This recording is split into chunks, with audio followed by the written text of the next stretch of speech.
Salut à tous et bienvenue dans cette nouvelle vidéo, et aujourd'hui on va parler d'un truc un petit peu nouveau.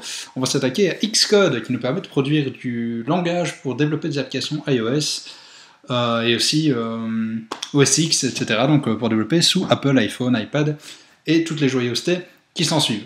Petite vidéo, aujourd'hui on va parler d'un truc qui s'appelle l'autolayout. Qu'est-ce que l'autolayout? L'autolayout va en fait permettre de construire l'interface. Enfin, c'est le storyboard qui va construire l'interface et l'autolayout va permettre de placer nos éléments dynamiquement par rapport à notre appareil. Je vais vous montrer directement, vous allez comprendre, ce sera plus simple.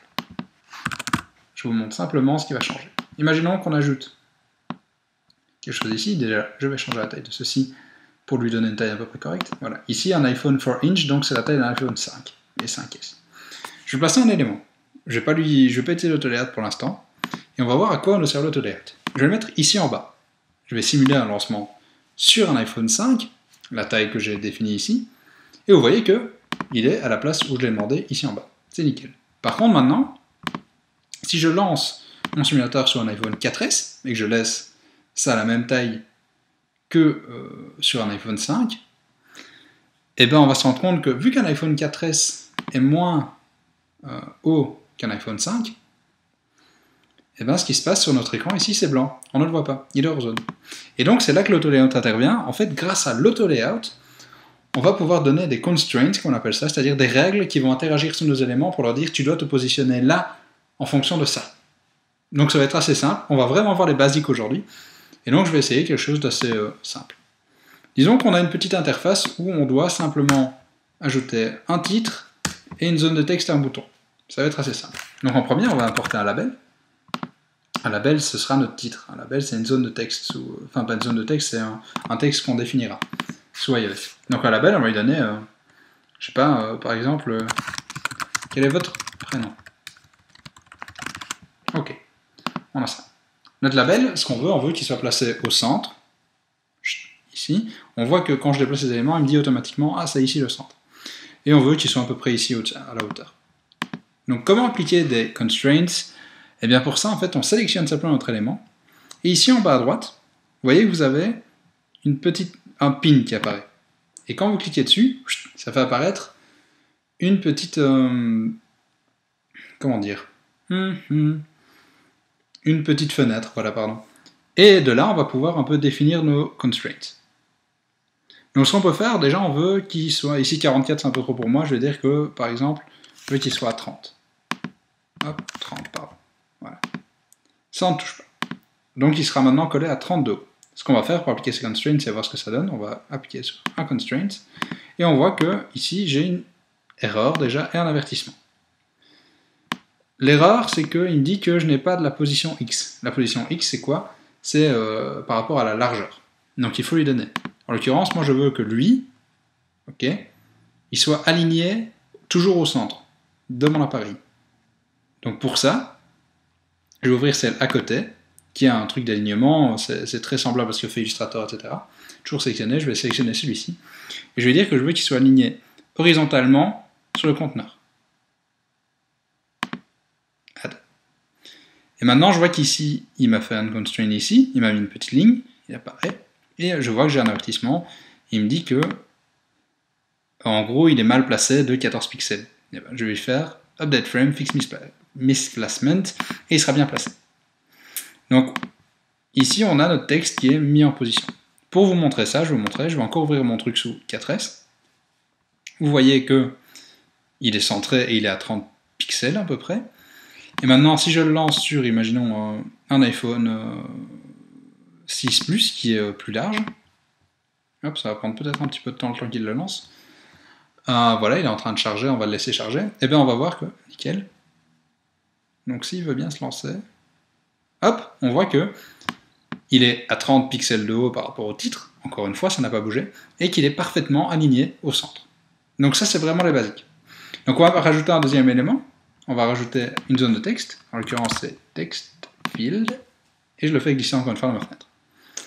De nouveau, je veux que lui, il soit mis ici au centre, donc je reviens ici, horizontal, hop, voilà. Et ce que je veux, c'est que au lieu de le centrer et qu'il ait une largeur définie, je veux lui dire qu'il soit à une certaine distance des bords, pour que sa largeur s'adapte en fonction de la largeur de l'écran. Si vous m'avez suivi, en gros, on va réouvrir notre fenêtre des constantes, ici, des constraints, et on va lui dire que je veux que tu sois à 30, toujours cocher celui-ci, puis définir la valeur, à 30 et à 30 du bord, à chaque fois, et je lui applique ces constraints. Ok. Théoriquement, on voit qu'il nous manque quelque chose. Il nous dit qu'il y a une erreur. On regarde. Et donc, il nous dit que hop, il y a une petite erreur à ce niveau-là parce que, évidemment, je l'ai centré. Hop, c'est moi qui ai fait une bêtise. Voilà, vous voyez qu'il nous dit exactement qu'il y a une erreur. Pourquoi? Parce que je lui ai dit qu'il doit être toujours à 30, mais en même temps, il doit être centré par rapport à une largeur. Bah du coup, on va supprimer celle-ci qui me dit que center X, hop, on supprime ça. En l'occurrence, on voit que il nous dit maintenant qu'il y a une autre erreur, j'ai pas de constraints pour la hauteur, encore une fois. Du coup, ce qu'on va lui dire, c'est que on veut qu'il soit ici, on peut choisir par rapport relatif à quoi? En l'occurrence, relatif à notre label. Je vais choisir, et je vais dire que je veux qu'il soit à 50 pixels de notre label. Puis il y a une constante. On voit qu'on n'a plus d'erreur. Je vais mettre à jour, encore une fois, et on voit qu'automatiquement, il s'est mis à 50 pixels de notre label, et que là, il est toujours à la même distance, c'est 30, si je ne me trompe pas, de chaque bord. Je vais vous montrer l'exemple. Je vais lancer mon iPhone Plus. Hop.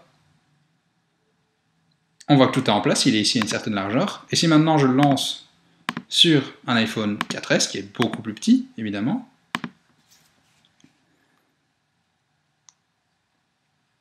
on voit que, nickel, il s'adapte bien, et qu'il reste à la même truc en dessous. Maintenant, ici, je trouve que 50, c'est un peu trop grand, donc je vais aller sélectionner mon élément, cliquer sur la constraint qui apparaît, et je vois qu'ici, la constante à droite, il me dit 50, moi je vais passer à 30. Hop, automatiquement, elle m'a mis à jour, et mon truc est adapté. La dernière chose qu'il nous reste à ajouter, c'est un bouton. Donc un bouton, button en l'occurrence, que je vais mettre ici en dessous. Comme texte, on va lui mettre valider. Voilà. Et ce bouton, eh ben, on veut encore une fois qu'il soit centré horizontalement. Donc on ouvre ici en bas et on ouvre horizontal, appliquer une constante.